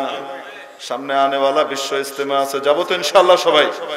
আল্লাহ রাস্তায় বের হওয়ার জন্য সকলে রাজি আছি কিনা? কদ আফলাহাল মুমিনুন, আল্লাহ বললেন যারা ঈমান আনলো তারা সফল কাম হয়ে গেল। আল্লাহ তাআলা আমাদেরকে পাকা ঈমানদার বানিয়ে দেন। আসতে বলেন। এই যে আমি আপনাদের সামনে বয়ান করতেছি না, এটা তাবলীগের বরকত। কয় কেমনে? কারণ আমার পুরা খানদান, পুরা ফ্যামিলি সব হলো জেনারেল লাইনের। আমার ফুফুরা ব্রিটিশ আমলে, পাকিস্তান আমলে, ওই সময় ম্যাট্রিক পাস না, এমএ পাস করা। ওই সময় স্কুল কলেজে মেয়েরা পড়তোই কতজন, বড় বড় ডিগ্রিধারী। ফুল ফ্যামিলি হলো অধিকার। আমার আব্বার ছবি আমি দেখেছি পাসপোর্টে, আমার আম্মার কাছে, আমার জন্মের আগেকার ছবি। কোট প্যান্ট টাই পরা, সুটেড বুটেড এক ভদ্রলোক দাঁড়িয়ে আছেন, ক্লিন শেভ, চকচক করতেছে। আমি তো চিনতেই পারি নাই। আমি জিজ্ঞেস করছি, আম্মা এই লোক কি? নাম পড়। আম্মা বলছে নাম পড়। তো নাম পড়ে দেখি শাহ মোহাম্মদ মহিবুল্লাহ লেখা। আমি বললাম নাম তো আব্বা, কিন্তু এই বেটা কে? আম্মা বলছে তোর বাপ। তোর বাপ যখন বুয়েটে পড়তো তখনকার চেহারা। বুয়েট থেকে পাশ করার কিছুদিন আগে গাট্টিওয়ালারা পাইছে, ধরে নিয়ে আল্লাহ রাস্তায় নিয়ে গেছে। প্রথম 3 দিন ফাইনাল পরীক্ষা দিয়ে শেষ করার পরে, 4th ইয়ারে ফাইনাল পরীক্ষা শেষ করার পরে 3 চিল্লায় চলে গেছে। বাংলাদেশে কিছুদিন সময় লাগিয়ে পাঠিয়ে দিয়েছে শ্রীলঙ্কা ইন্ডিয়া হয়ে 3 চিল্লার সময় লাগায় আসছে।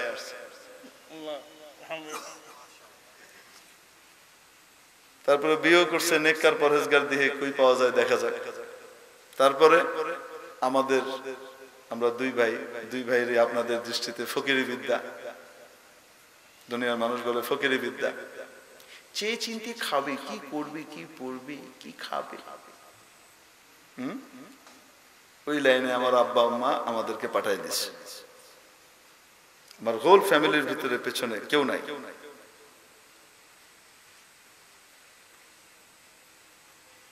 আমি যে আজকে আপনাদের সামনে বয়ান করতেছি, এটা দাওয়াত ও তাবলীগের মেহনতের বরকত। আর দাওয়াত ও তাবলীগের মেহনত দুনিয়াতে অস্তিত্ব লাভ করেছে দারুল উলুম দেওবন্দের বরকতে। আল্লাহ তাআলা কবুল করেন বলে আমিন। এই মেহনতের দ্বারা উম্মতের উপকার হচ্ছে না হচ্ছে না? আমার আত্মীয় স্বজন আব্বাকে ভয় দেখাতো, বলতো কি খাবে, কি পড়বে, ছেলেগুলোকে তুমি কোন লাইনে দিলা? রব্বানা আতিনা ফিদ দুনিয়া হাসানা ওয়া ফিল আখিরাতি হাসানা। সরকারি বড় বড় কর্মকর্তা এক একজনের মাথার ভিতরে কোরআন হাদিসও কিছু শিখছে। এরা একদম মূর্খ ছিল না। আগেকার লোকজন যারা ছিল স্কুল কলেজে পড়লেও ইসলামের অনেক কিছু পড়তো। তো দলিল দিচ্ছে আব্বাকে, আল্লাহ তো বলছেন দুনিয়াতেও আমাকে কল্যাণ দেন, আখিরাতেও দেন। তো তুমি একটাকে আখিরাতের জন্য মাওলানা সাহেব বানাও, আরেকটাকে তোমার মতো ইঞ্জিনিয়ার ডাক্তার বানাও। বড় পেরেশান ছিল, আমরা খাবো কি, আমরা পড়বো কি, বড় পেরেশান ছিল। আমাদেরকে মায়া বিয়ে দিব কেডা? বুঝতে পারছেন? বিয়ে হবে কেমনে? ছেলেগুলার কি অবস্থা, কত পেরেশান ছিল। আল্লাহু আকবার। বউ পাই নাই মনে হয়, 6টা বাচ্চা এখন বিনা বই। তো কি কোন হয় নাই? আল্লাহ। আর খাওয়া, এখানে যে এক একদিন যাই এক এক জায়গাতে খাওয়ানোর জন্য এত জিনিস রেডি করে রাখে, মনটা খুব খারাপ করে যে হুজুর খেলেন না। মানে এত খাওয়া, কত খাবে? পেটটা তো আমার একটু পেটে কি আমি পুরো সব খেতে পারবো? সবগুলো আইটেম থেকে টাচ করার মতো সুযোগ হয় না। খাওয়ায় কে? আরে বলেন খাওয়ায় কে? আমার আব্বা হারছেন না জিতছেন? বলেন না কেন? যে আখিরাতকে সামনে রাখবে আর আখিরাতকে সামনে রেখে আল্লাহর সাথে চুক্তি করবে, আল্লাহ তাআলা কখনো তাকে বেইজ্জত করবেন না। আল্লাহ অবশ্যই সম্মান দেবেন। আমি বলি, আমি যে এখন সম্মান পাই, এগুলো আমার বাবার ইখলাসের বরকত, তাদের নেক দোয়ার বরকত। কোরবানি দিছেন, আমাদেরও কোরবানি যায় নাই তা না, আমাদেরও কোরবানি গেছে। আত্মীয় স্বজনের বাড়ি বেড়াতে যেতে পারতাম না, কারণ বেড়াতে গেলেই আলোচনা কি আসতো জানেন? কথায় কথায় কি পড়ছে, তো তখন হেফজ পড়তাম। হেফজ পড়তেছি, ও তুমি হাফিজি পড়ছো, আচ্ছা আচ্ছা। তো হাফিজি পড়ে কি হবা? কোরআনে হাফেজ হবা। জি, কোরআনে হাফেজ হবা। তারপরে কি করবা? তারপরে ইনশাআল্লাহ কোরআনের অর্থ শিখবো, এটা শিখবো, হাদিস শিখবো। মাওলানা সাহেব, ও মাওলানা সাহেব। আচ্ছা আচ্ছা। তারপরে কি করবা? মানে বুঝছেন না? কি খাইবা, কি পড়বা? বুঝেন নাই? কেউ কেউ এতটুকুতে এসে থামতো, আর কেউ কেউ বলতো তোমরা তো চাকরি টাকরি করতে পারবে না, তোমাদেরকে তো কেউ চাকরি টাকরি দেবে না, তো তোমরা চলবা কিভাবে? একটা 7-8 বছরের 9 বছরের বাচ্চাকে সে ভবিষ্যতে খাবে কেমনে, চলবে কেমনে, পড়বে কেমনে, এই ধরনের কথাবার্তা জিজ্ঞেস করা, এটা কি সুস্থ মস্তিষ্কের মানুষ করে? কিন্তু সব হায়ার গ্রেডের শিক্ষিত উঁচু উঁচু ডিগ্রিধারী মানুষরা এই সমস্ত প্রশ্ন করত। মনটা ভেঙে চুরমার হয়ে যেত। কোন বিয়ের অনুষ্ঠানে যেতাম, কোন জায়গায় যেতাম, তো সে সমস্ত জায়গাতে দেখতাম আমার কাজিনরা, তাদের এক একজনের কি লাভ ফাল কত কিছু, আমাদের সাথে কথাও বলতে চায় না। ভিন গ্রহের মানুষ মনে করে, ভাড়াটিয়া, মনে হয় যেন এদেশে লজিং মাস্টার হিসেবে আসছে ভাবখানায়। বুঝেন কি বলি? মনটা ভেঙে চুরমার হয়ে যেত। মাঝে মাঝে মনে করতাম পড়মুনার মাদ্রাসায় স্কুলে পড়ে দেখায় দিন শালার পুত্রা কি করা যায়। এক্সপান্ড করেন মাঝখানের শব্দটা। ছোটবেলার কথা, ছোটবেলায় যেটা মনে হতো সেটা বলছে, এটা বড় হয়ে বলি না।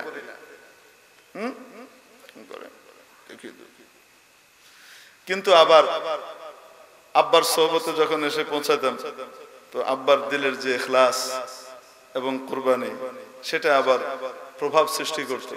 তখন ওই নিয়ত চেঞ্জ হয়ে যেত, আবার মাদ্রাসায় চলে যেত। তো মেরে মুহতারাম দোস্ত, এইভাবে কোরবানি কিন্তু দিতে হয়েছে। যার কারণে পরবর্তীতে আব্বা আমাদেরকে কোন আত্মীয় স্বজনের বাসায় যেতে দিতেন না। 2-4টা বাসায় শুধু যেতে পারতাম, আর কোথাও যেতে দিতেন না। নিলেও কোনো মতে দেখা সাক্ষাৎ করে আস্তে করে নিয়ে চলে আসতেন। কেন আনতেন তখন বুঝতাম না, এখন বুঝি। কারণ বারবার মন ভাঙতে ভাঙতে এক পর্যায়ে একদম স্ম্যাশ হয়ে গেলে তখন নষ্ট তো হয়ে যেতে পারতাম। আল্লাহ তাআলা কবুল করেন। তো দাওয়াতে তাবলীগের মেহনতের বরকত আছে না নাই? চোখের সামনে দেখতেছি আমরা। তো তাবলীগের মেহনতে আমরা অংশগ্রহণ করব তো ইনশাআল্লাহ। ইমানি মেহনত। এটা কি মেহনত? ইমানি মেহনত। এখানে বড় আলেম বানানো হয় না, এখানে ইসলামের মূল জিনিসগুলো মোটামুটি শিখিয়ে দেওয়া হয়, ইমানি চেতনা পয়দা করে দেওয়া হয়, এবং এখান থেকে আসার পরে মানুষের ভিতরে তলব আর আগ্রহ তৈরি হয় যে দ্বীন আমাকে শিখতে হবে, আমার আখিরাত আমাকে বানাতে হবে। আল্লাহ তাআলা মেহনত করার তৌফিক দান করে। এজন্য বললাম খানকার মেহনত ইমানের মেহনত, মাদ্রাসার মেহনত ইমানের মেহনত, তাবলীগের মেহনত ইমানের মেহনত। মেহনতে অংশগ্রহণ করব তো ইনশাআল্লাহ। বিনা মেহনতে একটা ম্যাচও আনা যায় না। এটা ম্যাচ পাইতে হলেও মেহনত করা লাগে। এটা দেশলাই, যেটা দিয়ে জান্নাত পাওয়া যাবে, সেই মূল জিনিসটা ইমান। সেই ইমানটার জন্য মেহনত করা লাগবে না? যখন ঈমান আসবে তখন পরবর্তী লক্ষণগুলো দেখা যেতে থাকবে। আল্লাযীনা হুম ফি সালাতিহিম খাশিউন, নামাজের মধ্যে খুশু খুশু চলে এসেছে, ভীত সন্ত্রস্ত ভাব নিয়ে আল্লাহর সামনে নামাজে দাঁড়ায়। ওয়াল্লাযীনা হুম আনিল লাগবি মুরিদুন, এবং যারা অযথা কাজ, যেই কাজে না দুনিয়ার লাভ না আখিরাতের লাভ, এরকম কাজ থেকে নিজেকে বাঁচায়। ইমানদার অযথা কাজে লাগবে না। যার ভিতরে ইমান পাকাপোক্ত হয়ে যায়, ইমানের দাবি হলো অযথা কাজ থেকে নিজেকে সে বাঁচায়। সে মনে করে আমার জীবনের প্রতিটা মুহূর্ত আমার জান্নাত কামানোর সময়, আমি অযথা কাজে কেন সময় নষ্ট করব, যেটাতে না দুনিয়ার লাভ না আখিরাতের লাভ। উদাহরণ দিব, খেলাধুলা করলে দুনিয়ার লাভ আছে না নাই? যিনি খেলাধুলা করেন তার শারীরিক মজবুতি আসে কি আসে না? ব্যায়াম হয়, এটাও একটা ব্যায়াম। মনের ভিতরে প্রফুল্লতা আসে, ঠিক কি ঠিক না? খেলা দেখলে বলেন না কেন, কি ফজিলত? ফজিলত তো আছে। সেটা হলো দুই বন্ধুর ভিতরে ঝগড়া, কারণ একজন আর্জেন্টিনা একজন ব্রাজিল। একজন ব্রাজিলের গুণগান গাবে আর একজন আর্জেন্টিনার গুণগান গাবে।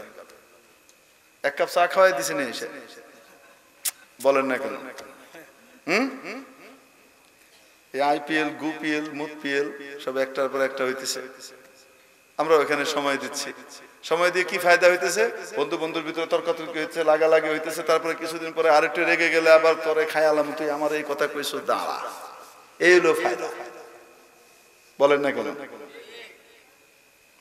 খেলা করলে তো একটু শরীরের লাভ হয়, দুনিয়ার একটা লাভ আছে, শরীরের ভিতরে তাজা হয়। দেখলে কি ফায়দা হয়? দেখলে ফজিলতটা কি বলেন?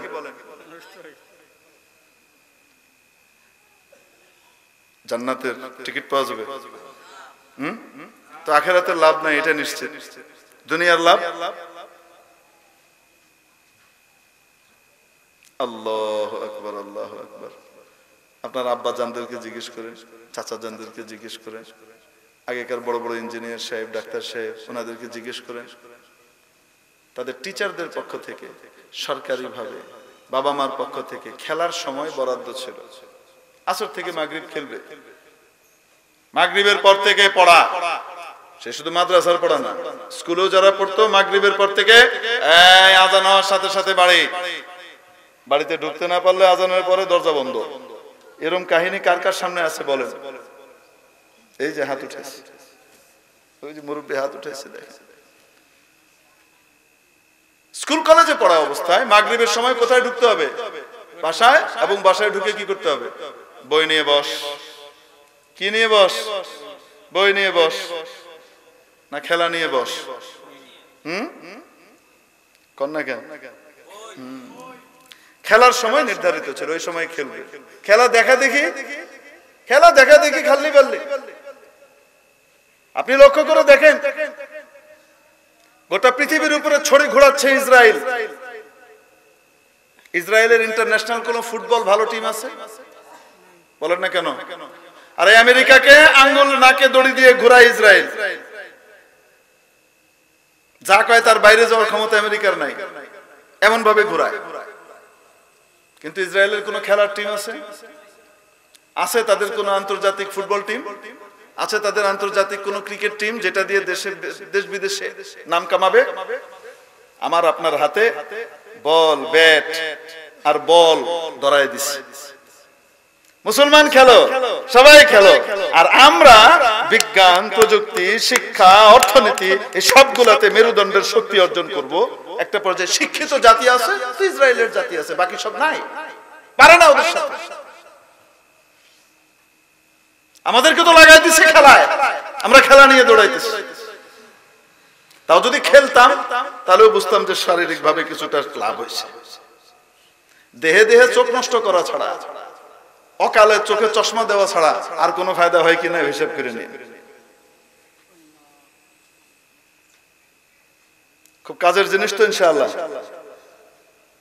কয় না? হ্যাঁ, খেলা দেখা খুব কাজের জিনিস তো। মানে সারাদিন খেলা দেখতে থাকে। খেলা দেখারও যদি এটা হইতো যে আসর থেকে মাগরিব দেখছি, 1 ঘন্টা দেখছি, রাতে হয়ে খেলা দেখতেছে। সারাদিন পড়ার ভিতরে এদিকে স্যার টিচার ক্লাস করাইতেছে আর উনি মোবাইল ছেড়ে এখানে দেখতেছে, মুখ বেকায়। লাঠিটা মারস না কি লেগে গোলটা তো এই যেত। ওদিকে স্যার কি করতেছে? পড়াইতেছে, এদিকে উনি খেলা দেখতেছে। আবার শীতকালে সুন্দর করে মাফলার টাফলার করে কানের ভিতরে লাগায় ভিতরে বয়ে রয়েছে। ওদিকে স্যার পড়াইতেছে, কি পড়াইতেছে তার খবর নাই। হে কি শুনে? এত উইকেট গেছে, এত রান হয়েছে। ইনশাআল্লাহ তাআলা বড় শিক্ষিত মেরুদণ্ডওয়ালা জাতি তৈরি হবে। আল্লাহ তাআলা আমাদেরকে বুঝবার তৌফিক দান করেন। আমি ইসলামের কথা বলছি না, দেশীয় শিক্ষার কথা বলছি, আমি জাগতিক শিক্ষার কথা বলছি। ওটার দিকেও তো আমরা দুর্বল হয়ে যাচ্ছি, মেরুদণ্ডহীন হয়ে যাচ্ছি। আল্লাহ ওয়াল্লাযীনা হুম আনিল লাগওয়ি মুরিদুন, অযথা কাজ থেকে দূরে থাকে। আল্লাহ বাঁচবার তৌফিক দান করেন। আমিন। আমিন আস্তে কইেন না, মন না চাইলেও জোরে কোন আমিন। আর বাকি আরো কিছু গুণ আছে। যাকাত ঠিকমতো আদায় করে, তারপরে নিজের অন্তরকে পবিত্র করে, নিজের চরিত্রকে সংরক্ষণ করে, নিজের লজ্জাস্থানকে আল্লাহ তাআলার অনুমোদিত জায়গার বাইরে কখনো ব্যবহার করে না, আমানতের খেয়ানত করে না, চুক্তি সংরক্ষণ করে। কারোর সাথে কোনো চুক্তি করলে সেই চুক্তি কি করে? পুরা করে।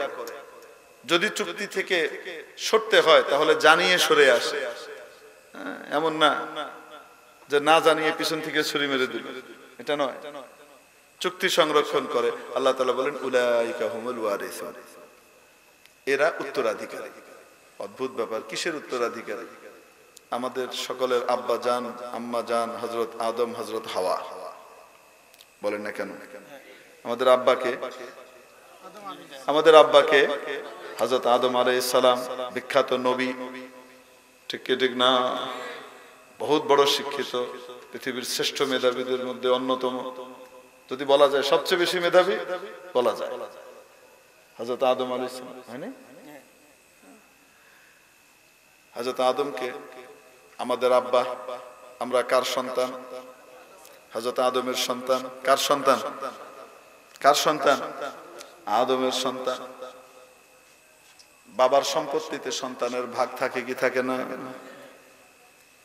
আমাদের আব্বা আম্মাকে রব্বুল আলামিন তৈরি করে বললেন, ওয়া আদম উসকুন আনতা ওয়া যাওজুকাল জান্নাতা, ও আদম তুমি এবং তোমার স্ত্রী জান্নাতে বসবাস করো, তোমাদেরকে দিয়ে দেওয়া হলো, জান্নাতে থাকো। জান্নাতুল ফিরদাউস আমাদের আব্বা আম্মা ছিলেন, ওখান থেকে ওনারা এখানে এসেছেন। আল্লাহ তাআলা ওনার মাধ্যমে আমাদেরকে পয়দা করেছেন। আমরা আদমের সন্তান, বাবার সম্পত্তি হলো জান্নাত, ঠিক কি ঠিক না? দুনিয়াতে একটা নিয়ম আছে, সেটা হলো বাবার সুসন্তান ভাগীদার হয়, কুসন্তান ত্যায্য সন্তান ভাগীদার হয় না, ঠিক কি ঠিক না?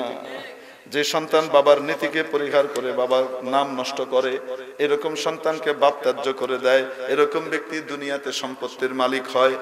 দেশীয় আইনে বলতেছি, ইসলামী আইনের কথা বলতেছি না। মালিক হয়, হয় না। সুসন্তান পায়, কুসন্তান পায় না, ত্যায্য সন্তান পায় না।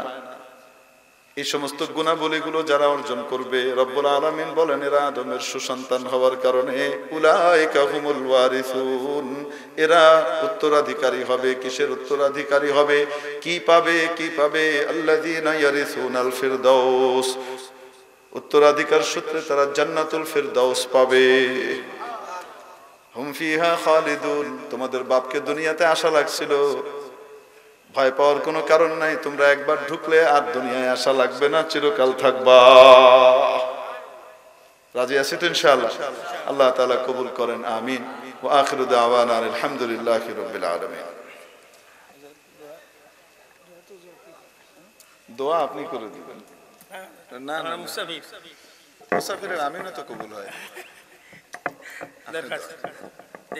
আপনি কিছু বলবেন না?